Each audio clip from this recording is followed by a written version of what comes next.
একজন কার্গো অপারেটরের সাথে কথা বলছিলাম এবং উনি প্র্যাকটিক্যালি দেখাচ্ছিলেন যে আমাদের গত মাসের থেকে এই মাসে অলরেডি 37% ঢাকা থেকে ইউরোপে খরচা কমেছে এবং প্রায় 13% আমাদের ঢাকা থেকে যুক্তরাষ্ট্রের খরচ কমেছে। এবং ডেফিনেটলি আমি এটাতে সন্তুষ্ট না। I want much more than that. আমরা যে এত দ্রুত একটা এত বড় সমস্যার সমাধান করতে পেরেছি, এটা একমাত্র কারণ হচ্ছে আমরা সকলে মিলে একত্রে কাজ করেছি।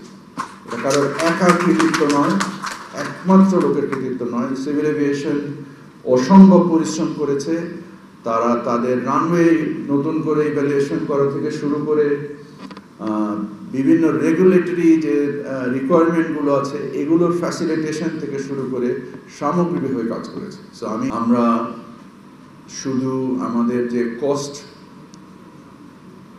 যেটা হয়, যে কারণে আমাদের ব্যবসায়ীরা দিল্লি, ব্যাঙ্গালোর এবং কলকাতা এয়ারপোর্ট ব্যবহার করে, আমরা শুধু ওই কস্ট মিট করব না, আমরা ওই কস্টের থেকেও এক্সিড করব। So our target is not only to meet that cost, we'll exceed that cost.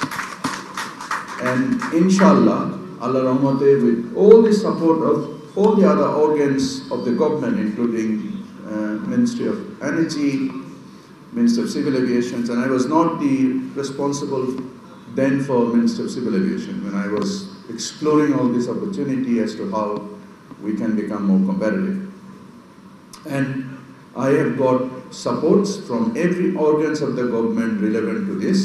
এবং inshallah, I'm very happy to say as I was flying to Sylhet, আমি একজন কার্গো অপারেটরের সাথে কথা বলছিলাম এবং উনি প্র্যাকটিক্যালি দেখাচ্ছিলেন যে আমাদের গত মাসের থেকে এই মাসে অলরেডি 37% ঢাকা থেকে ইউরোপে খরচা কমেছে এবং প্রায় 13% আমাদের ঢাকা থেকে যুক্তরাষ্ট্রের খরচ কমেছে।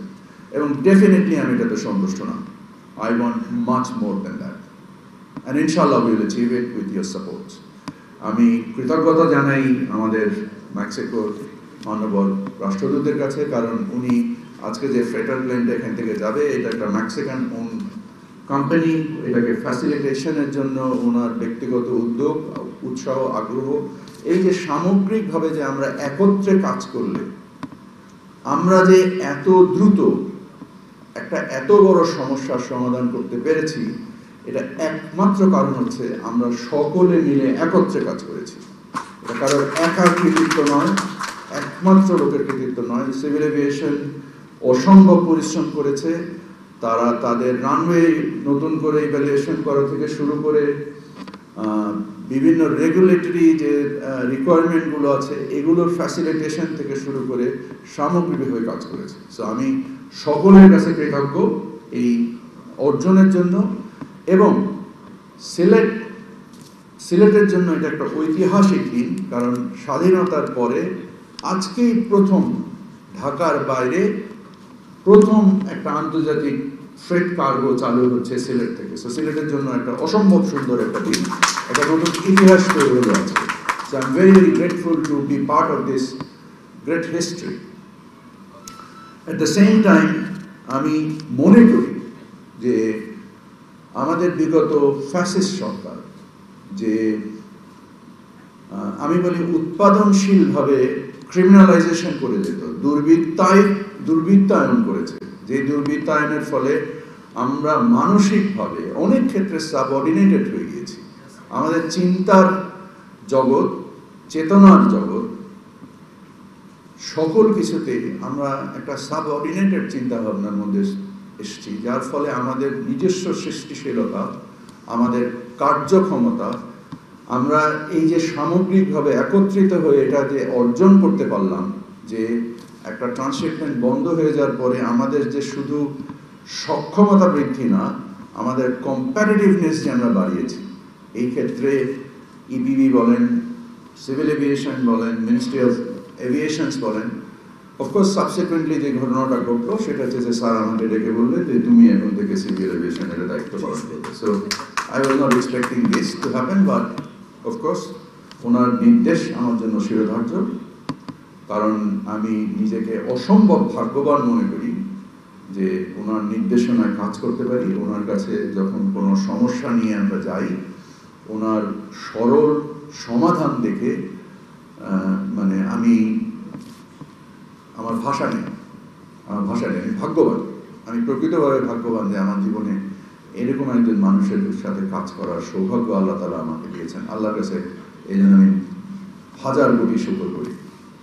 At the same time I think আমাদের মানে আমি একটা কথায় বিশ্বাস করি যে সাফল্য কোনো গন্তব্য নয়, এটা একটি যাত্রা।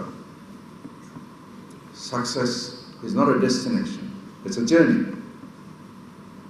অ্যান্ড আমরা আজকে যে সাফল্যটা অর্জন করলাম এটা কোনোভাবেই আমাদের গন্তব্য নয়, এটা একমাত্র একটা যাত্রা। এবং এই যাত্রায় আপনাদের সহযোগিতায় আমরা আশা করি ইনশাআল্লাহ, আমি যখন দেখি যে আজকে বাংলাদেশ থেকে যারা মরুভূমির দেশে কাজ করে 10 বছর, 5 বছর, 7 বছর, 6 বছর, বউ বাচ্চা থেকে বিচ্ছিন্ন অবস্থায় থাকে, দেশে এসে তার পরিবারের সাথে একত্রিত হয়ে আবার যে ছুটে যাবে, এই খরচাটা নেওয়ার সক্ষমতা তাদের নেই। কারণ আমাদের বিমানের ভাড়া বা আমাদের দেশ থেকে যাতায়াতের যে বিমান, শুধু বলবো না, মানে অন্য অল আদার এয়ারলাইন্স আমরা যদি কম্পেয়ার করি, it is unreasonably high and we need to understand why. নিয়ামক সমূহ কি? এই নিয়ামকের ভিতরে যতগুলো নিয়ামক আছে, we need to work collectively. আমরা যদি আন্তর্জাতিক ফ্রেট কস্ট 37% অলরেডি কমাতে পারি মাত্র 2-3 সপ্তাহের ব্যবধানে, এবং আমি মনে করছি যে এটা থেকে আরো অনেক কমবে ইনশাআল্লাহ। আমরা মনে করি যে আমাদের বিমান বা আমাদের বৈদেশিক যতগুলো এয়ারলাইন্স আছে তাদের খরচা কমতে হবে।